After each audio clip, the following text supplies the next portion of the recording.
Genética bastante difícil de hacer preguntas, ¿no? Pero si tienen algún caso que hayan tenido en el consultorio o algo. Y a ella me dan ganas de preguntarle todo. Quiero llegar a mi casa y vaciar la heladera y dedicarme a cosas nuevas. Hola, a la doctora Crespo. Estoy acá. Hola, ¿qué tal? Bueno, tu opinión sobre el ADN fetal en sangre materna. ¿Hasta dónde sirve? ¿Sirve solamente para las 3 alteraciones cromosómicas principales o sirve para otros? Bueno, puntualmente el ADN fetal es una revolución. Lo que pasa es que lo que uno tiene que... o sea, no hay dudas de que es sumamente útil, ¿no? Cuando uno hablábamos antes del valor predictivo positivo y negativo, si yo tengo un ADN fetal negativo, baja 1000 veces la probabilidad de que el bebé esté afectado. O sea, tiene mucho valor, mucho más valor predictivo negativo que el NT Plus que hacemos habitualmente. El problema sigue siendo el costo, ¿no? Cuando llegó el ADN fetal hace algunos años acá eran 20.000 pesos, ahora son 80.000 pesos. Entonces, realmente en la situación del país que estamos, es muy difícil recomendarlo. Si uno tuviera la posibilidad y el acceso, sin dudas, yo lo recomendaría. No solamente yo, sino porque lo recomiendan todas las normas y los estudios están, que realmente muestran que como método de screening es mucho más efectivo que el NT Plus.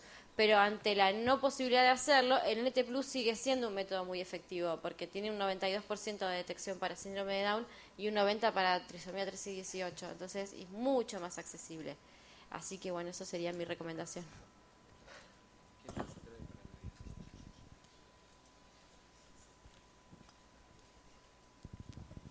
Hola, ¿qué tal? Una pregunta para la doctora Crespo en relación a lo que hizo acá el doctor. ¿Qué esquema usted propone para la utilización del ADN libre fetal?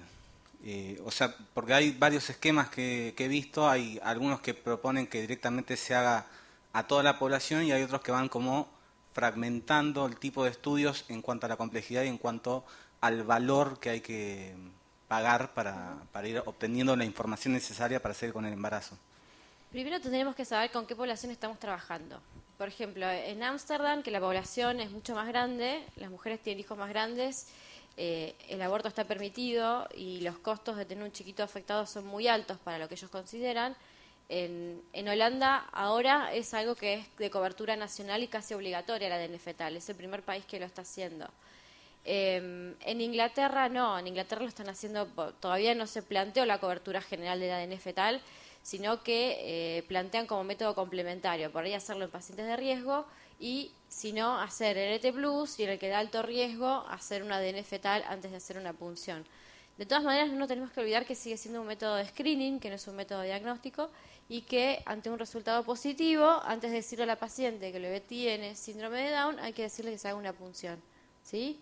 Porque hay casos de falsos positivos y casos de falsos negativos menos, pero falsos positivos puede haber.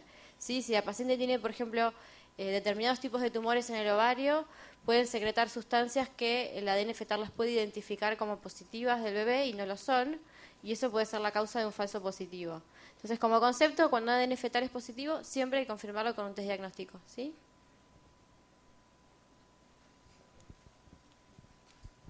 Para la licenciada, quería hacerle una pregunta. ¿Hay un mínimo de índice de masa corporal para recomendar el embarazo? Naturalmente, menos de un 17% de tejido adiposo va a ser difícil que tenga ovulación. Se dice más o menos de un 17 hasta un 20. Depende obviamente de la paciente y vas a tener pacientes súper delgaditas y que las vas a medir y que tienen un bajo porcentaje de tejido adiposo y que menstruan normalmente y es así. Pero no vamos a aumentar ese tejido adiposo salvo cuando tenga la menstruación. O sea, mientras que tenga regularidad menstrual es porque ya está apta. Y eso va a depender muchísimo, es muy personal. Pero más o menos si tu pregunta es esa, es un 17% lo mínimo de tejido adiposo como para tener. El tema es poder medirlo, que no siempre es fácil medirlo. Hay un montón de metodologías, de antropometrías. Hoy en día están las balanzas de bioimpedancia que son muy fáciles de utilizar en el consultorio y que te dan una metodología fácil para poder evaluar eso. Pero creo que hay más problemas con el exceso de tejido adiposo que con un déficit. Por lo menos es lo que se ve cotidianamente. A la licenciada Ponce, una pregunta. En la consulta diaria surgen, a mí no pocas veces, el caso de pacientes con edad materna avanzada y con un sobrepeso. Entonces se nos plantea qué hacer. Disminuir el peso, nos apura el tema de la edad. Entonces mi pregunta va si existen planes que acompañen en forma más rápida para poder iniciar los tratamientos con un peso adecuado. Exactamente. Obviamente va a depender de la paciente, seguramente ya hizo cosas y como vos decís, la paciente que te está consultando está en un estado emocional, de ansiedad, tiene un montón de factores que están influenciando el por qué no puede bajar de peso o por qué le cuesta. Y vas a encontrar muchas metodologías diferentes. Yo lo que tengo de experiencia es que siempre una dieta con hidratos de carbono controlada, más bien low carb y con más grasas, me da muchísimo más resultados en cuanto a saciedad, adhesión en la paciente, en cuanto a nivel de inflamación, que eso lo ves después clínicamente, y esto, más que nada en la adhesión, porque lo que más tenés que lograr es que la paciente logre hacer las cosas. Sabemos de alguna manera todo lo que tenemos que hacer, el tema es poder hacerlo. Entonces, mi experiencia en una dieta más rica en grasas saludables y bien baja en hidratos, con un nivel de proteínas controlado, creo que es el mejor camino hoy día.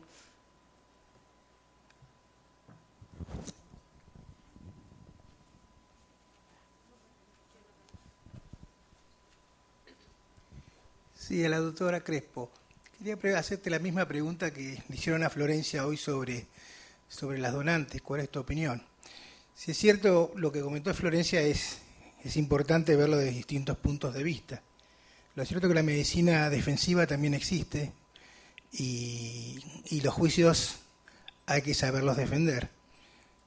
Sabemos que hay centros en Buenos Aires que han tenido juicios por una fibrosis quística con un tratamiento de reproducción en una pareja, en un matrimonio donde nació. Entonces, bajo ese punto de vista nos asusta, porque dice, bueno, entonces no solamente las donantes, que somos nosotros los centros los responsables de aportar los ovocitos, sino que ahora resulta que tampoco estamos protegidos legalmente cuando una pareja que está casada y que viene a buscar un tratamiento tiene una fibrosis quística y la culpa la termina teniendo el centro. ¿Qué hubiera ocurrido si esa pareja hubiera tenido relaciones y se hubiera embarazado? ¿A quién le harían el juicio? Quizá a Dios o no sé a quién, porque no estaban informadas. Pero bajo ese punto de vista, me preocupa que todavía no tengamos un consenso que por lo menos avale, porque cuando hay un juicio, los jueces lo primero que preguntan es qué dicen las normas o qué dicen las sociedades. Y si hay sociedades en Argentina que postulan una norma mínima, un consejo mínimo, es una protección para los médicos. Quería saber tu opinión.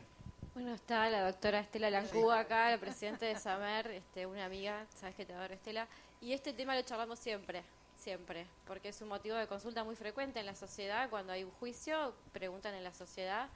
Yo creo que nosotros, los médicos, a veces no nos hacemos cargo de que nosotros somos parte de la sociedad y que nosotros tendríamos que generar esto en las sociedades médicas para que se generen normas.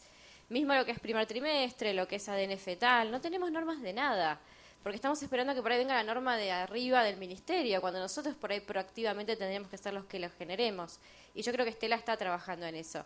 Así que, bueno, no sé si querés... Sí, por supuesto, no puedo dejarla pasar. Mira, si uno va a lo que está escrito, la realidad es que no sería costo efectivo. Y las prepagas no te lo van a cubrir. Y al tercer tratamiento que le pedís una secuenciación de una fibrosis quística, te van a sacar como, ¿no? Y además vos tenés la norma internacional que te dice que no, que bueno, que está en riesgo residual. Por eso este concepto y por eso ante cualquier estudio uno tiene que firmar un consentimiento. Después, bueno, en este país tenemos este problema de que el consentimiento no vale, no todo lo que sabemos. Pero si uno le plantea al paciente de riesgo residual, esto existe. A mí también me han hecho juicios en la Suiza por los CNT Plus y todo. Uno no está exento de juicio, pero tampoco podemos... sabemos que el fin es otro, que es buscar dinero, y no podemos hacer nuestro hacer médico diario pensando que siempre nos van a hacer un juicio. Es la realidad, yo pienso eso. Bueno, buenos días a todos. Gracias por la invitación, Pía. Sí, me interesa opinar en este tema. Tengo que aclarar, Pai, que la sociedad tiene un consenso. Tenemos un consenso 2017 de genética. En una reunión ayer en la Sociedad de Comité Ejecutivo ya pusimos la fecha para la reevaluación de consenso 2020, va a ser el 14 de abril. Ya pusimos la fecha para retomar el consenso del año pasado, lo vamos a volver a discutir. Es un tema complejísimo, muy complejo, porque como está planteada la sociedad hoy, yo voy a hablar de esto en la charla de ovodonación, del tema de genética de donantes, por lo tanto nos podemos explayar ahí, pero bueno, puedo agregar que el consenso está. Tenemos las poblaciones clasificadas en 4 indicaciones, con todas las instancias de lo que se pide en Argentina. Somos conscientes de la inadecuada cantidad de genetistas que hay, no nos alcanzan los genetistas, hay una ineficiente formación de genetistas para mandar los pacientes a informarse. Tenemos también, entendemos también que es compleja el ingreso de la tecnología en Argentina y la disponibilidad para todos los pacientes, pero yo creo que así como para conclusión de la mesa hay algo que es fundamental y que nos protege, que es que estamos obligados a informar, no a hacer, a informar, y que tenemos un documento valiosísimo que es el consentimiento informado. O sea que yo acá me quedaría en esto y después pasaría la discusión a donantes en la mesa de la tarde, donde sí todos estamos obligados a informar y ponemos a disposición un modelo de consentimiento que para que lo unifiquemos y lo usemos entre todos, porque como decía Lourdes, o sea, es infinito y es imposible estar atento a todas las variables que te van a aparecer. También quiero comentar públicamente que estuvimos el último mes. Yo estoy en la sociedad, siempre estuve muy preocupada por este tema. Este tema hizo que este año en la Sociedad Argentina de Medicina Reproductiva tomáramos un apoderado legal, porque es todo el tiempo oficios respecto a este tema. Yo he elaborado un archivo digital con todo el documento para que quede a la posteridad, para que este tema lo trabajemos entre todos los especialistas. Acá Moncho ha trabajado mucho, el doctor Roy Nosés también hemos discutido mucho este tema. Estamos preocupados, estamos trabajando, estamos muy activos, tenemos consenso.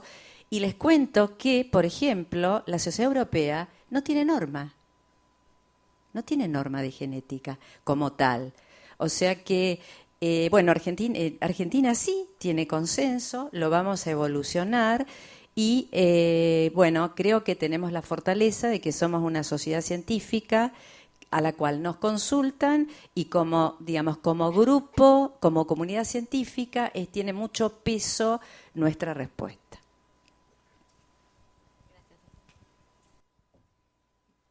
Le agradecemos a la doctora Crespo y a la licenciada Ponce por todos sus aportes.